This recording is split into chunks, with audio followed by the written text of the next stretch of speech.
다니엘에 보면 우리가 이제 6장까지는 하나님께서 다니엘과 그의 세 친구들을 바벨론의 포로로 잡혀가게 하셨는데, 그 이후에 다니엘과 이 세 친구들이 어떻게 신앙을 지키고 포로로 잡혀가고 노예 생활을 하면서도 그곳에서 어떻게 정결함과 거룩함을 삶의 원칙으로 가지고 살아가면서 세상에 끌려다니는 삶이 아니라 세상을 이끌고 가는 삶을 살았는가, 이러한 그들의 흔적과 행적에 대해서, 그들의 선택과 믿음의 열매에 대해서 기록을 하고 있었습니다. 그런데 이제 다니엘 7장부터 끝에까지는 내용이 좀 바뀝니다.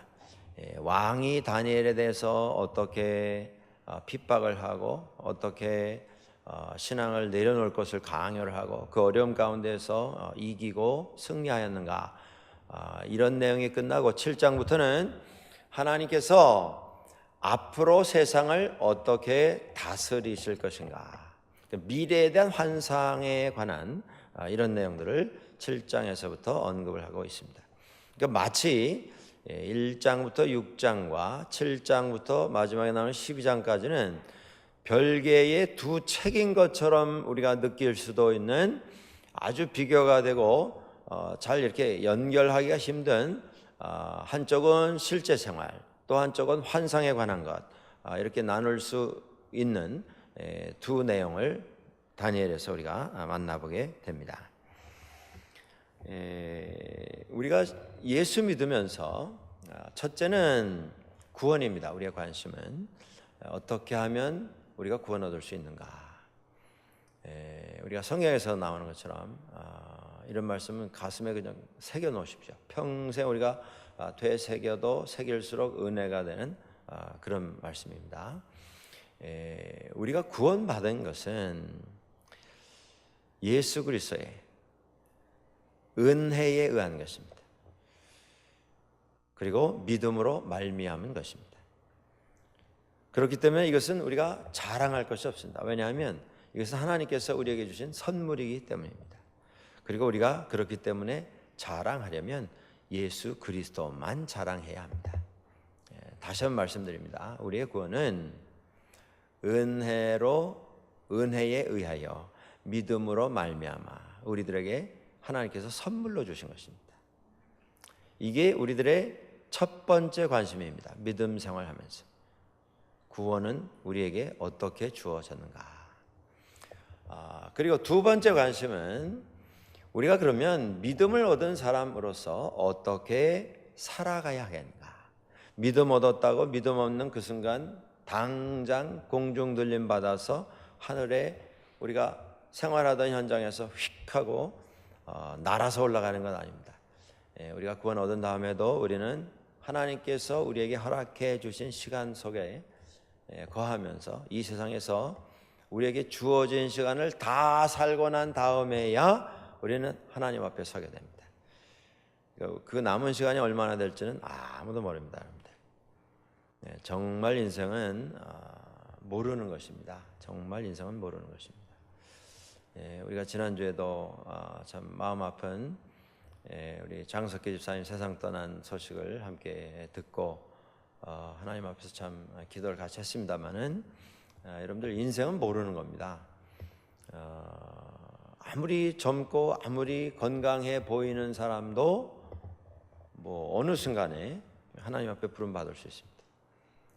또 몸이 너무 연약해서 아유 저분이 저렇게 건강이 안 좋으셔서 어떡하겠는가, 우리가 걱정을 하는데 그렇게 몸이 약해 보이시는 분도 뭐 5년, 10년, 20년 약한 것 같으면서도 계속 더 나빠지지는 아니하시고 계속 유지가 되시는 분들도 있다고 하는 것입니다.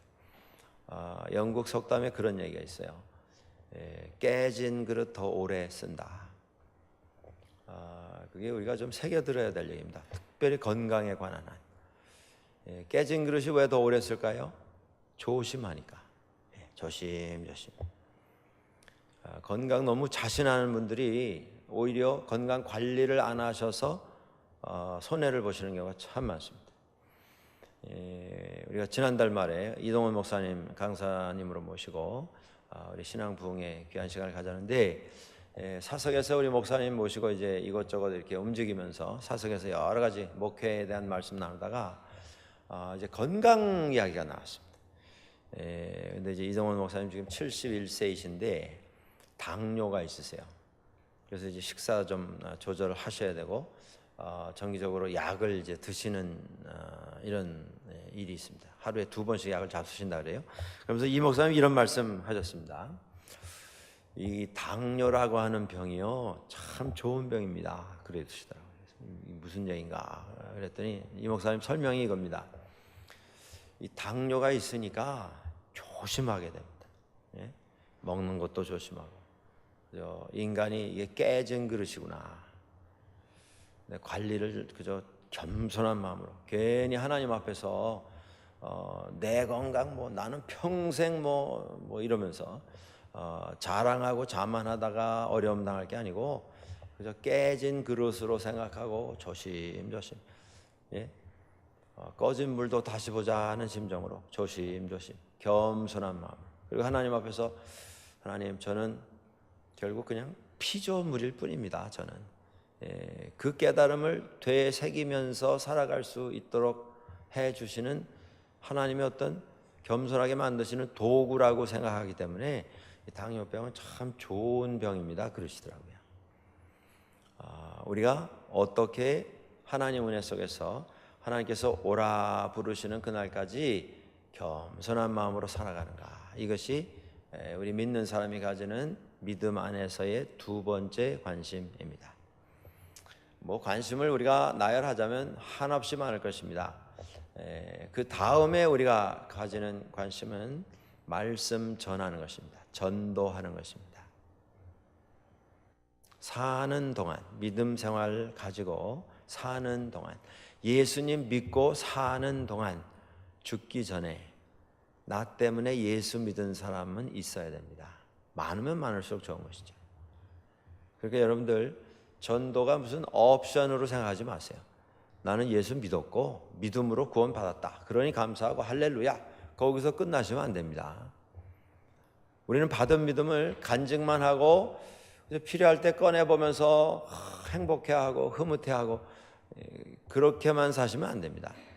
믿음은 전하라고 우리에게 맡기신 것이지, 그걸 가지고 누리라고, 그걸 품고 나 혼자 좋으라고 우리에게 주신 것이 아니기 때문에 그렇습니다. 그러니까 정말 전도하는 일에 우리가 관심을 가져야 합니다. 우리가 70, 80, 90, 100수도 할 수 있겠죠. 근데 언젠가는 끝나게 될 그 인생의 마지막 순간, 뒤를 돌아보면서 내가 당신 보고 예수 믿었습니다. 당신 때문에 예수 믿게 됐습니다. 감사합니다. 그런 고백이 들려오지 않는다면 우리의 삶은 그렇게 잘 산 삶은 아닐 것입니다. 나는 구원은 받았지만 하나님 앞에 나아가면서, 하나님, 제가 이렇게 하나님 앞에 인도하면서 살아왔습니다. 그렇게 고백할 수가 없게 될 것이라는 말씀입니다.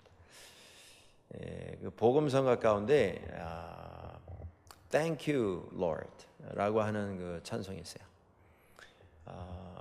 그런데 그 찬송의 가사가 이런 겁니다. 하늘나라에 올라가서 주님 앞에 서게 될 때에 수없이 많은 성도들이 내 앞에 나오면서 고백한다.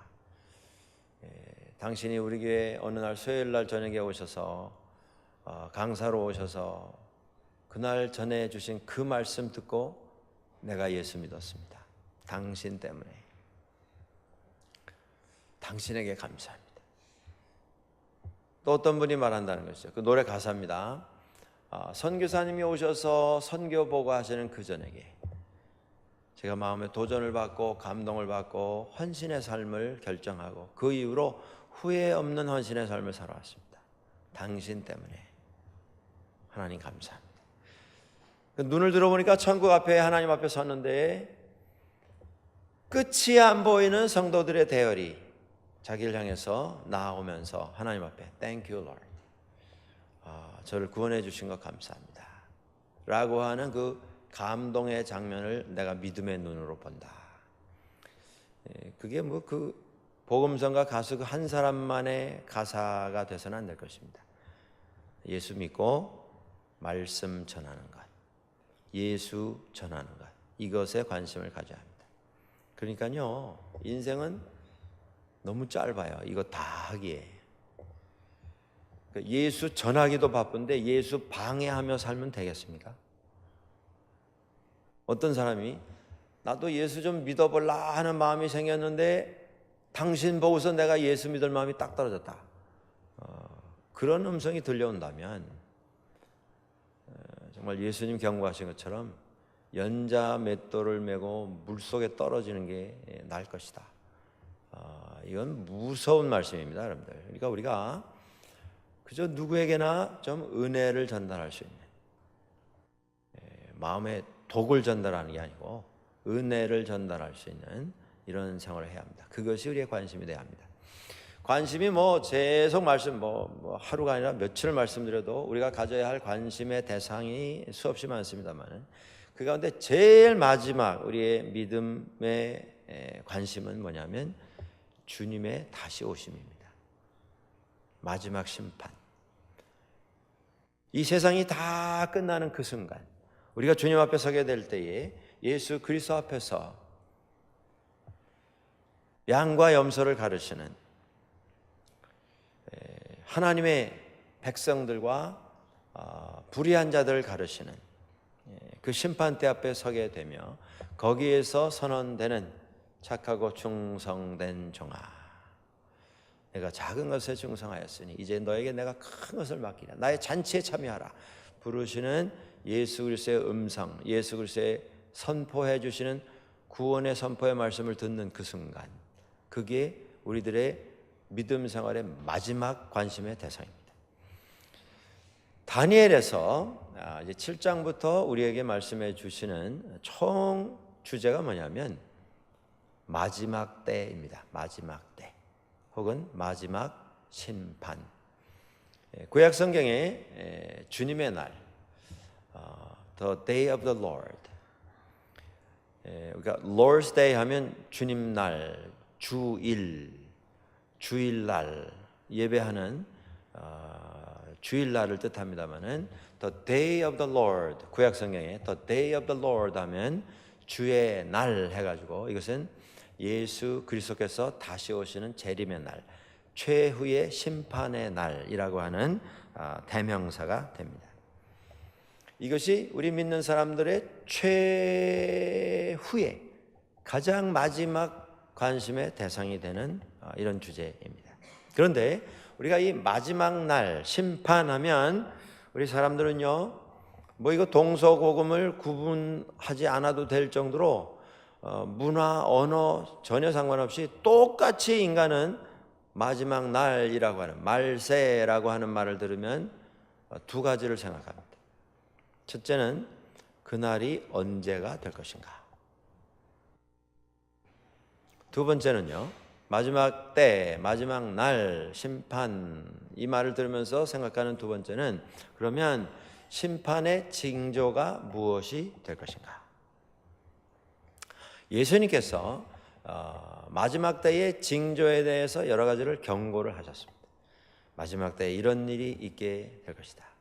마지막 때 이런 일이 일어나게 될 것이다. 많은 거짓 증인들이 일어나게 될 것이고, 거짓 선지자들이 일어나게 될 것이고, 거짓 구세주가 일어나게 될 것이고, 혼란이 있게 될 것이고, 많은 혼돈 가운데 사람들이 빠지게 될 것이고, 사람과 사람이 서로 일어나서 대적하게 될 것이고, 서로 싸우게 될 것이고, 기근이 있게 될 것이고, 재앙이 있게 될 것이고, 전쟁이 있게 될 것이고, 여러 가지 어려운 일과 어려운 시간이 이어진 다음에 그 끝에 심판이 있게 될 것이다. 예수님께서 마지막 때에 그렇게 뭐 콧노래 부르면서 그저 맑은 하늘만 올려다보는 그런 시간이 이어지게 될 것이다, 이렇게 말씀하지 아니하시고 큰 어려움이 있게 될 것이다 말씀하셨어요. 그런데 그 어려움이 정확하게 이거다 라고는 말씀하시지 않았습니다. 그런데 사람들은요, 그 마지막 때의 징조, 예수님께서 말씀하신 그 어려운 일, 어려운 사건, 어려운 상황이 이것이다 라고 연결짓는 데 관심을 가집니다. 그리고 이런 어려운 상황, 사건, 어려운 인물, 어려운 어떤 환경, 그 모든 것을 종합하여 볼 때의 마지막 날은 예를 들어서 2016년 몇 월, 며칠, 몇 시가 될 것이다. 이 두 가지의 관심을 사람들은 가지게 됩니다. 근데 희한한 것은 예수님께서 마지막 때를 말씀하시면서 경고한 게 있으세요. 그게 뭐냐면 거짓 선지자 조심해라. 이때다. 이 시간이다. 몇 월 며칠이다 말하는 것, 그거 다 거짓 선지자들의 도구이고 무기이니까 그걸 경계해라. 그리고 말씀하시기를 그 시와 때가 언제인지는 뭐라 그러셨어요? 예수님께서 나도 모른다. 하늘 아버지만 아신다 말씀하셨습니다. 그런데 인간은 마지막 때 하면 예외 없이 몇 월 며칠인가 그것만 관심을 가집니다. 그래서 사람은 참 이상해요. 예수님이 하지 말라 하신 것에만 관심을 가져요. 참 이상하지 않습니까? 우연이 아닙니다. 이게 인간의 본성입니다. 신앙에 별 도움이 되지 않는 일에 더 많은 관심을 가져요. 자, 오늘 다니엘서를 보면서 여기 이제 징조가 나오고 그 징조에 대한 해석이 나오는데요. 이 말씀을 우리가 성경을 통해서 다시 이전에게 생각을 하면서 우리가 조심해야 될 부분이 이겁니다. 그러니까 이번 12월 한 30일 7시쯤 될 것 같은데 그런 계산을 하지 말라는 말씀이에요. 또 이 징조를 보니까 이런 징조에 의해서 저런 징조, 그때 어떤 분이 이런 징조 다음에 저런 징조가 나오면 그때가 마지막일 거라는 예고를 하셨는데 그분 말씀이 딱 맞네 하라고 하는, 우리 국민학교 다닐 때, 초등학교 다닐 때 그런 그 시험 문제가 많이 나왔죠. 이쪽에 단어들 쭉 써놓고 이쪽에 단어들 쭉 써놓고 뭐 하는 거예요? 이렇게 줄로 연결해서 이것과 연결되는 이쪽에 있는 단어, 이것과 관계가 있는 저쪽에 있는 단어를 줄로 해서 연결하는 거예요. 성경은요, 내가 알고 있는 성경 단어, 내가 알고 있는 세상의 현상 놓고 줄긋기 해가지고 100점 맞을 수 있는 책이 전혀 아닙니다. 관심은 가질 수 있어요. 그러나 줄 그어서 결론을 내리면 거기서부터 실수하기 시작하는 겁니다. 그건 하면 안 됩니다. 다니엘서 보시면서 그걸 염두에 두시고 그리고 말씀을 같이 대하시면 좋겠습니다. 이 다니엘서 같은 성경의 미래에 대한 예고를 보면서 사람들은 극과 극으로 반응이 갈립니다. 중간도 있겠습니다만은 극과 극으로 반응이 갈리는데 그 극과 극은 어떤 것이냐면 말씀을 다 이제 보고서 그냥 오늘처럼 우리가 교독 쭉 한 다음에 끝에 아멘 하고 지나가는 거예요. 끝. 말씀대로 이루어질지다. 네. 그게 하나의 극단의 태도이고요. 또 하나는 다 읽고 이건 아니다 그러고 지나가는 태도입니다. 그런데 믿는 사람들 가운데서도 이 성경의 미래에 대한 계시, 예고, 예언에 대한 말씀에 대해서 이런 극과 극의 반응을 가지고 살아갑니다. 여러분들 요한계시록뿐이 아니고 에스겔서에도 이제 굉장히 그 어려운 환상에 대한 이야기가 나오고요. 또 우리가 제일 대표적인 것이 성경 제일 끝에 있는, 신약성경 제일 끝에 있는 요한계시록, 대표적인 책이죠. 미래에 대한, 마지막 때에 대한, 마지막 심판에 대한, 구원에 대한 예언들이 가득 채워져 있는데 마틴 루터가 그런 말을 했습니다. 요한계시록을 공부하는 제일 좋은 성경 공부 방법, 쫙 읽고 아멘 마라나타 그러고 탁 덮는 것, 아니면 다 끝까지 읽고 그냥 덮는 것, 그냥 한번 읽었다 그러고 덮는 것. 그만큼 어렵다 그 말씀입니다. 그러니까 우리가 다니엘서를 대하면서도 여러분들 내가 여기에 나온 모든 것을 완벽하게 해석을 해야 하겠다라고 생각을 하시면 그건 무리입니다. 다니엘은요, 이게 자기가 본 꿈이 아니에요. 지금 왕이 꿈을 꾼 것을 해몽을 하는 이런 단계입니다. 그런데 해몽을 하면서도 그가 두려워했어요. 오늘 성경에도 우리가 찾아보지 않았습니까? 그가 무서워했습니다. 두려워 떨었어요. 자기가 자기 생각으로 모든 걸 말한 것이 아니고 하나님께서 보여주신 것을 전달을 하고 있는데 하나님의 것을 인간의 말로 전달을 하고 있습니다. 여러분들 그 미술관이나 무슨 화廊 같은 곳, 무슨 갤러리 같은 곳에 가셔서 좋은 그림을 보신 적이 있으신지 모르겠습니다. 여기도 뭐 시내에도 그림을 전시해서 판매하는 곳이 여러 곳 있지 않습니까? 그런데 그곳에 가셨어요? 가셔서 그림을 보셨어요? 그냥 보기만 해도 뭔가 느껴오는 그런 그림들이 있지 않습니까? 뭐 개성이 다 다르고 본인의 취향이 다르기 때문에 어떤 분은 정물화, 어떤 분은 뭐 인물화, 풍경화, 혹은 추상, 뭐 구성 여러 가지 그 타입의 그림이 있겠습니다만은 내가 마음에 와닿는 어떤 특별한 스타일이 있지 않겠습니까? 그런 그림을 이렇게 보면서 이 그림이 참 좋다 느껴보신 그림이 있을 거예요. 소위 우리가 한국에서 표현하는 말로 이발소 그림을 보고도 감동받는 분도 있습니다. 예? 이발소 그림이 어떤 그림인지 아세요? 여성분들 잘 모르시죠? 가장 테이스트가 없는 그림이 한국의 표현으로는 이발소 그림이에요. 그러니까 돈 내고는 아무도 사가지 않을 그림이 돌고 돌다가 와서 걸리는 것이 이발소다. 그런 이제 어떤 그림을 이발소 그림이라고 하는데, 그런데 이발소 그림을 보고도 감동이 오는 분들도 있어요.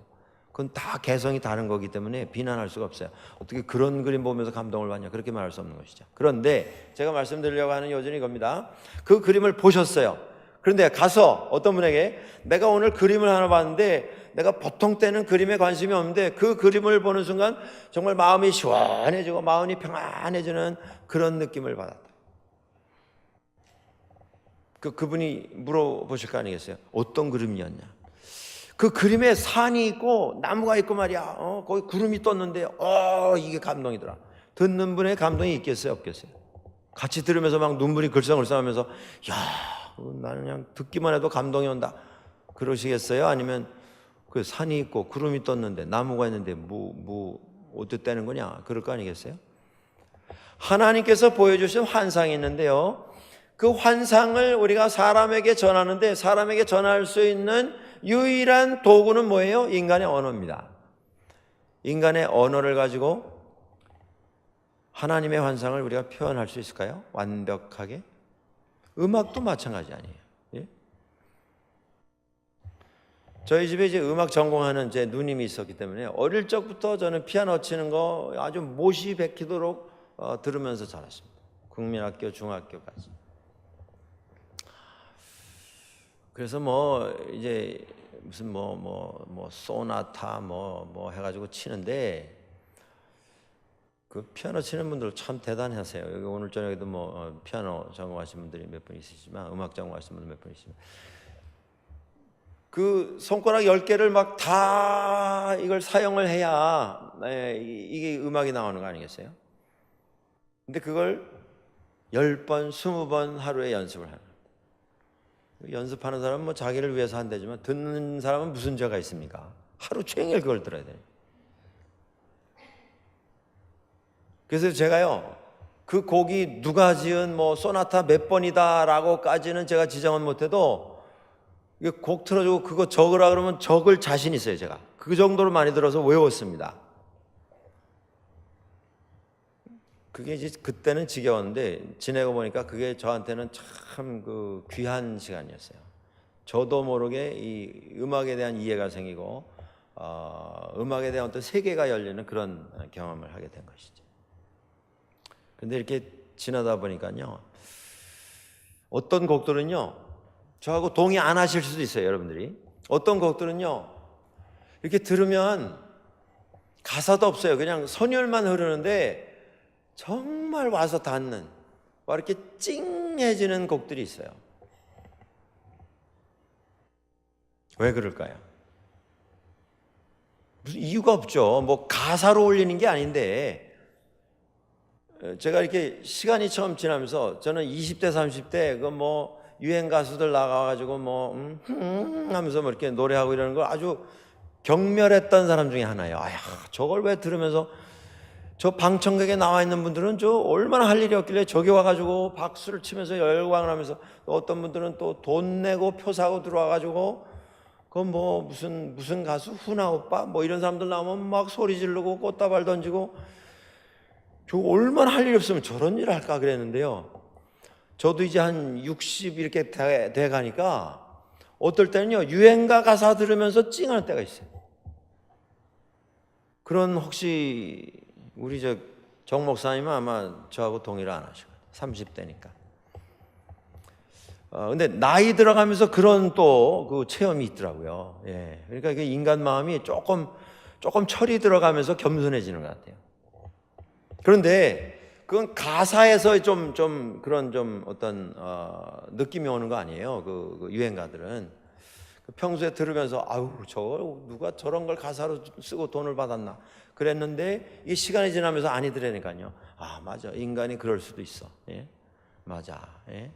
저게 사람 마음이야. 그런 그 겸손한 마음이 생기더라고요. 그런데 가사 하나도 없이 음만 연주를 하는데요, 곡만 연주를 하는데도 들으면서 막 찡해오는 때가 있더라고요. 야, 저런 음악을 누가, 어떤 인간이 저렇게 곡을 쓸 수 있을까? 그런 곡들. 근데 그 감동을 누구한테 가서 말로 설명이 됩니까, 그게? 지금 제가 막 열변을 토하고 있는데 음악 들을 때 막 찡하더라. 이 얘기 들으시고 여러분들 눈물이 찡해지세요, 지금? 그런 분이 계시면 뭐 그분은 대단한 고수입니다. 예, 저보다 더 고수예요. 그 음악을 그대로 그 수준, 그 실력으로 연주를 한다면 비슷한 감동이 전달될 수 있겠으나 말로는 이게 안 되는 것이죠. 그런데 더더구나 하나님의 세계를, 하나님의 놀라우신 구원의 섭리를, 놀라우신 하나님의 다스리심을 사람이 어떻게 인간의 말도 인간의 말로 표현하기가 힘든데, 예? 하나님의 말씀을 인간의 말로 어떻게 표현하겠습니까? 그러니까 다니엘이 떠는 거예요. 지금 두렵고 두려운 마음으로 떠는 겁니다. 무섭고 두려운 마음으로. 그러니까요, 하나님께서 이 마지막 때에 대한 모든 것을 말씀을 하셨고 예고를 하셨고 예언을 하셨고 말씀을 통해서 우리에게 선포를 하셨는데, 이걸 내 실력으로, 내 수준으로, 내 지능으로, 내 논리로 완벽하게 해석하려고 하는 것은 불가능입니다. 그게 결론이에요. 그러면 하나님의 말씀이 이루어지는 걸 우리가 어떻게 알 수 있느냐? 하나님의 마지막 때에 예고하신 그 현상들이 우리 주변에 일어나는 것을 우리가 어떻게 확인할 수가 있느냐? 할 수 있는 방법이 있어요. 그게 뭐냐면 그 사건이 우리 가운데 실제로 일어나는 것을 보면서 우리는 확인할 수 있습니다. 그 방법밖에 없어요. 물론 미래를 좀 미리 알고 싶은 그런 마음이 인간에게 있는 것, 그건 뭐 당연한 것 아니겠습니까? 믿는 사람이 그런 어떤 그 알고 싶어하는 그런 욕구도 없다면 그건 뭐 믿음이 좀 너무 게으른 믿음이 될 것이죠. 그러나 완벽한 답을 내가 사전에 파악을 하겠다, 이건 교만입니다. 이건 착각입니다. 아무도 그렇게 할 수 없어요.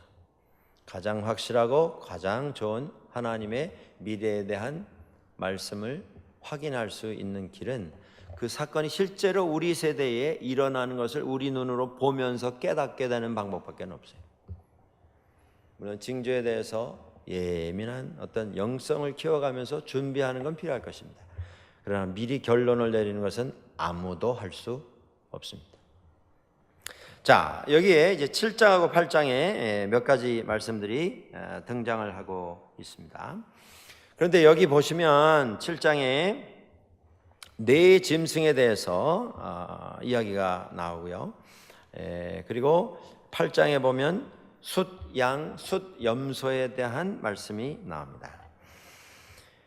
8장에 보시면 우리가 이제 15절부터 같이 보셨는데요. 8장에 보시면 거기에 그 마지막 때에 23절을 보시기 바랍니다. 이 네 나라 마지막 때에 반역자들이 가득할 즈음에 한 왕이 일어나리니, 이런 얘기가 나옵니다. 거기에 나오는 그 왕은요, 7장에 나오는 네 번째 짐승, 그 네 번째 짐승과 비슷하지만 또 좀 다릅니다.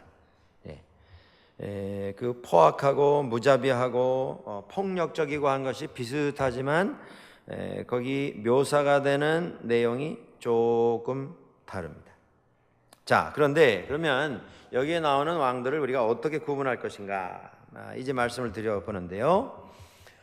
지금 다니엘이 활동하고 있는 이 시기는 메데 파사 시기, 그리고 이어지는 그리스 헬라 왕국, 그리고 그 다음에 등장하는 로마 왕국을 염두에 두고 이 네 짐승을 비유로 해서 지금 설명을 하고 있는 것입니다.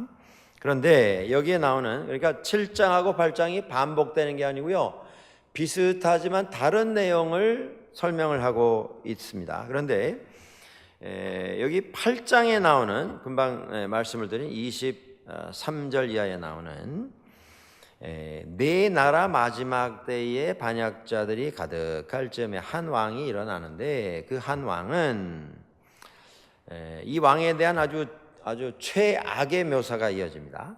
얼굴은 뻔뻔하고 속임수가 능하고 권세가 강한데, 강하지만 그 강한 권세를 가지고 다 부시고 죽이고 파괴하는 일에 앞장을 서게 됩니다.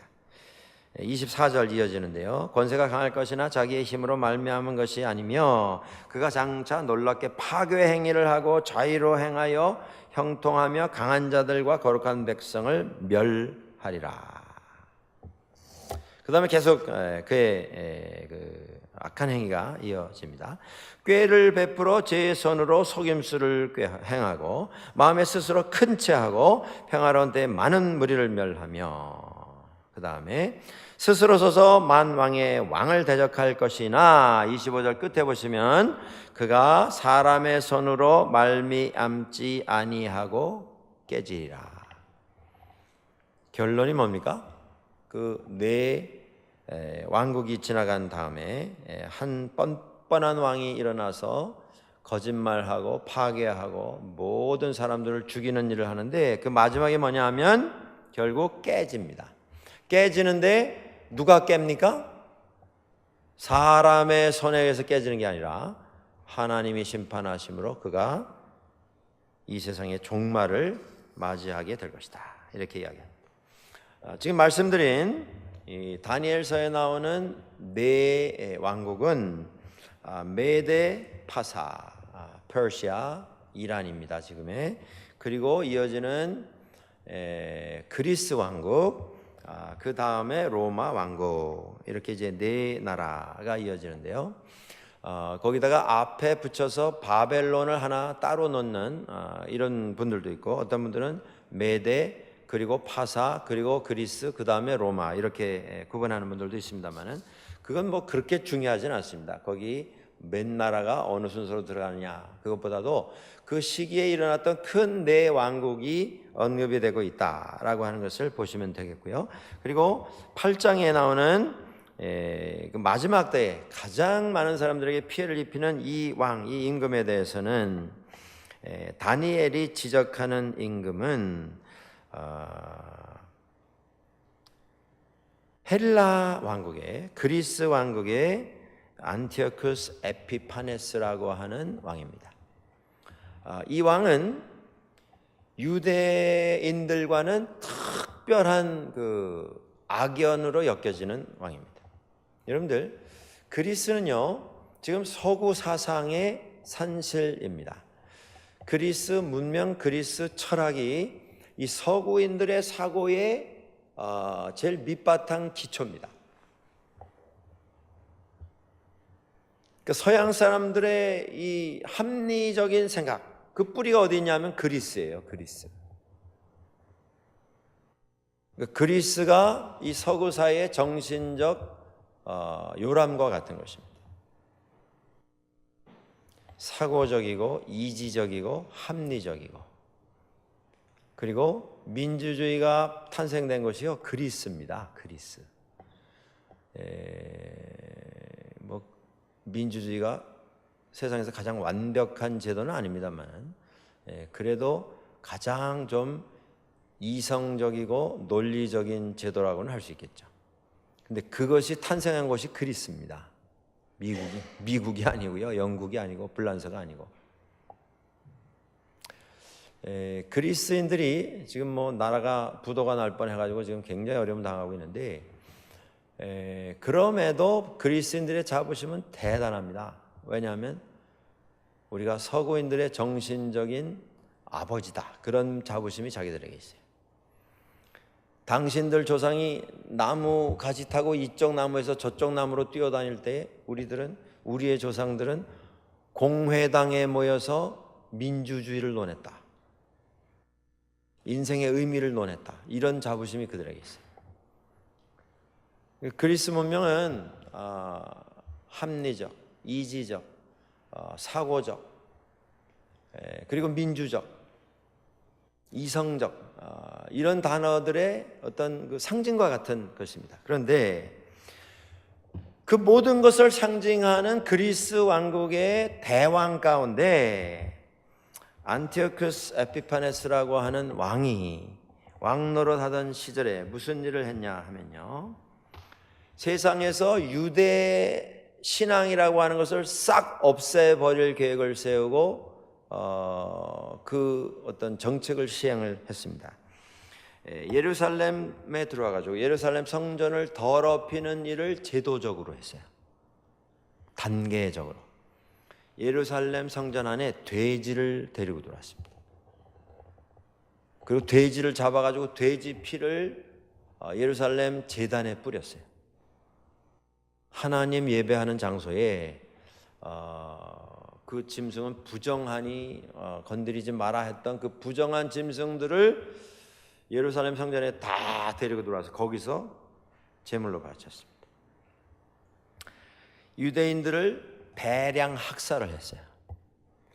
데려다 놓고, 이게요 지금 2,300년 전 이야기거든요. 근데 지금 뭐 공산당이 뭐 예수 믿는 사람들 잡아 죽이고 지금 이 얘기가 아니고요, 2,300년 전에 하나님 믿는 유대인들을 잡아다 놓고 하나님을 믿겠느냐 하나님을 부정하겠느냐, 그 질문 하나 던지고 그 자리에서 처형을 했어요. 나는 하나님 믿겠습니다. 그러면 그냥 찔러 죽이는 거예요. 눈앞에서, 다 보는 앞에서. 수도 없이 많은 유대인들이 순교를 당했습니다. 많은 사람들이 죽었고요, 많은 장소가 파괴가 되었고, 그렇게 만행을 저지른 사람이 이 에피파네스입니다. 안티오쿠스 에피파네스.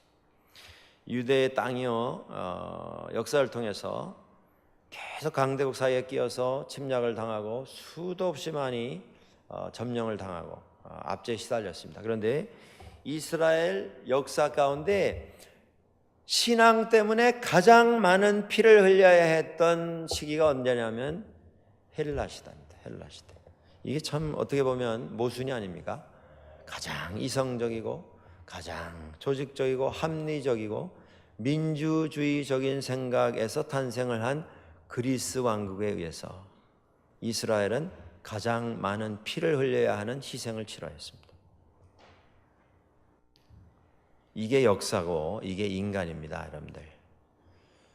그러니까 뭐 어떤 분은 뭐 저분은 뭘 배웠고 무슨 학교 졸업했고 뭐 저 정도 사회적 지위, 다 그건 우리가 그냥 그래 주면 좋겠다 소망이지 그것으로 인간이 규정되지는 않습니다. 가장 합리적이고 이성적이어야만 했던 그 왕국에 의해서 이스라엘은 가장 많은 순교자가 나오는 그런 비참한 폭정을 경험을 했습니다. 그래서 지금 다니엘에 나오는 가장 악한 대상은요, 이 안티오코스 에피파네스예요. 그리고 거기 이어서 뭐 여기 보시면 이제 뿔이 있는데 그 10개 그 뿔이 있다가 거기서 이제 뽑히고 거기서 하나가 더 나오는데 거기 그 뿔에 뭐 눈도 달려 있고 입도 달려 있고 이런 이제 환상에 대한 이야기가 나오는데요. 그 이야기는 모든 짐승들이 다 이제 없어지고 모든 그 괴물 형상을 가진 이상한 짐승들이 다 넘어지고 쓰러지고 그 뒤에 어마어마한 괴물이 또 하나 나와서 통치를 하고 어려움을 가져온다. 그 대상은 로마 왕국입니다. 결국 이스라엘 역사에 이제 마지막 때에 등장한 로마 왕국을 지칭하는 그러한 예언입니다. 오늘 7장 8장에서 초점이 모아지는 한 그 짐승이 있어요. 그게 뭐냐면 적그리스도입니다. 적그리스도. 마지막 때에 하나님의 나라를 방해하기 위해서 등장하는 존재, 적그리스도.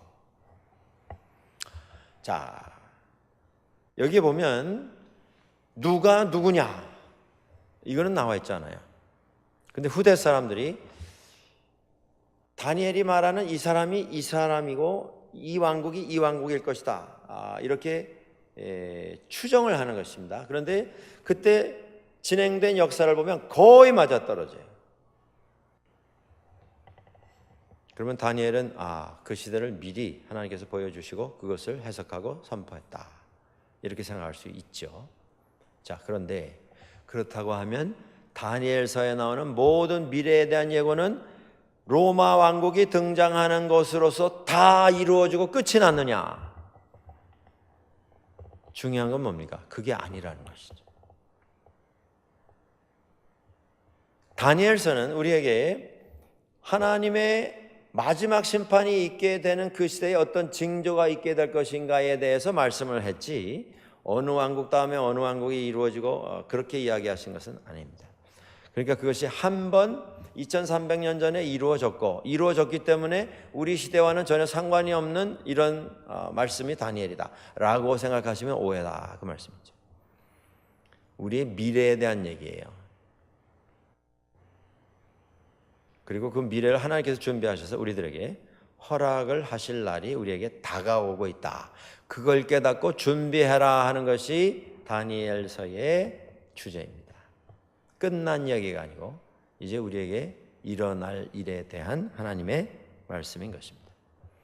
그러면 이걸 우리가 어떻게 준비할 것인가? 말씀드린 것처럼 우리 시대의 어떤 현상과 자꾸 이것을 이어서 직접적인 줄긋기를 해가지고 연결시키려고 하는 것은 무리입니다. 70년대, 80년대에 그런 시도가 참 많이 있었어요. 여기 이제 로마 왕국이 마지막 뿔이 이제 등장하면서 그 열 뿔 이후에 나타나는 마지막 뿔이 로마 시대 말씀을 드렸는데 60년대, 70년대 그 냉전 시대를 통하면서 80년대에 어떤 해석이 유행을 했냐면요, 그 마지막 뿔이 소련이다 그랬어요. 소련. 적그리스도가 소련이다, 공산주의다. 지금 지구상에 소련이라고 하는 나라는 있습니까? 없습니까? 소비에트 유니언은 없어졌어요. 나라가 없어지고 다 분산됐죠. 이제는 러시아만 있어요. 그리고 강점했던 주변국들, 동구 유럽에 있었던 그 위성 나라들은 다 독립이 됐어요. 다 민주주의로 돌아왔습니다. 소련이 없어졌어요. 그러면 적그리스도가 없어진 겁니까? 말씀은 이루어진 것이에요? 하나님께서 적그리스도를 치셔서 적그리스도가 파괴되고 패배당하고 끝난 겁니까? 그러니까 우리 시대의 어떤 일과 결론적으로 연결을 하는 데 있어서의 맹점이 뭐냐면 자꾸 우리 시대의 이 일이 이루어진 것으로, 끝난 것으로 결론을 내리는 데 맹점이 있습니다. 그리고 그 결론이요, 100이면 100 똑같은 결론이 나는데 그 결론이 뭐냐면 내가 아니고 저 사람이, 저 사람, 저 그리스도가. 이런 논리를 가지고 성경을 해석하려고 하는 사람 가운데 그 어떤 사람도 하나님께서 말씀하시는 그 적그리스도가 나다 라고 말한 사람은 하나도 없어요. 다 저 나라가 적그리스도고, 저 정권이 적그리스도고, 저 독재자가 적그리스도고, 저게 망해야 된다, 저 인간이 죽어야 된다, 이 소리만 하지 내가 그 놈입니다, 내가 하나님의 적입니다 라고 말하는 사람은 하나도 없어요. 그게 공통점입니다. 공통점이자 맹점이에요. 나는 빠져버린 하나님의 심판. 심판의 대상은 항상 남이에요. 내가 아니고. 나는 구원받는 의인이고 저 사람은 망하는 악인이에요. 이렇게 되기 때문에 줄긋기 하면 안 된다, 그 말씀이에요. 지금 이제 그 유럽 유니언, 유럽 공동체, 그것이 뭐 굉장히 좀 어려워지고 있죠. 영국이 이제 우리는 탈퇴하겠다 나갔고, 그 안에 있는 나라들 가운데 경제적으로 어려운 나라들이 있고, 그런데 유럽 공동체가 생길 때 여러분들 9나라가 시작이 됐어요. 그리고서 유럽 공동체는 아니지만 미국이 이제 이쪽 대서양 건너서는 미국이 이쪽을 그럼 아메리카를 감당하겠다 이렇게 됐습니다. 그래가지고 그때 유행했던 해석이 뭐냐면 이 10개의 그 뿔이 미국을 포함해서 그게 10개다. 그러니까 이 강대국들이 적그리스도다 이렇게 됐어요. 그러다가 유럽에서 한 나라가 더 들어가서 10개가 됐어요. 그러니까 막 난리 난 거예요. 이거 봐라 말이에요. 이 다니엘에 있는 이 말씀이 뿔 10개가 드디어 완성됐다. 이제 하나님의 나라가 다가왔다. 하나님의 심판이 가까웠다. 뭐 마지막 때가 가까웠다. 난리가 났어요. 지금 유럽 유니언, 유럽 공동체에 들어간 나라가 20몇 나라입니다. 그럼 적그리스도는 지나간 거예요 또? 끝난 겁니까? 자꾸 이런 식으로 연결하면 이런 맹점이 나오는 겁니다. 그러니까 우리가 절대 성경 가지고 이 적그리스도는 김아무개, 박아무개, 이아무개 이렇게 해서는 안 된다 이 말씀이에요. 중요한 건 뭡니까? 이 혼란 시대에도 하나님은 계속 다스리시고 마지막 때를 준비하시고 우리를 하나님의 그 마지막 시간 앞에 부르시고 우리를 받아주신다. 우리를 준비시켜 주신다. 주인이 누구냐 하면 그 구원의 주인이 하나님이시다. 이게 초점입니다. 자꾸 미국이 적그리스도, 오바마가 적그리스도, 무슨 푸틴이 적그리스도, 김정은이 적그리스도. 그럴 수도 있지만 그 결론을 우리가 내려서는 안 됩니다.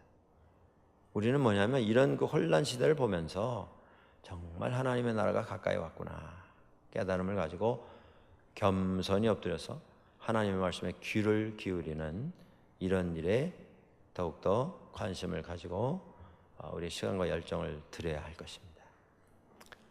다시 말씀드립니다. 우리는 하루하루 마지막 때를 향해서 더 가까이 다가가고 있는 시대에 살고 있습니다.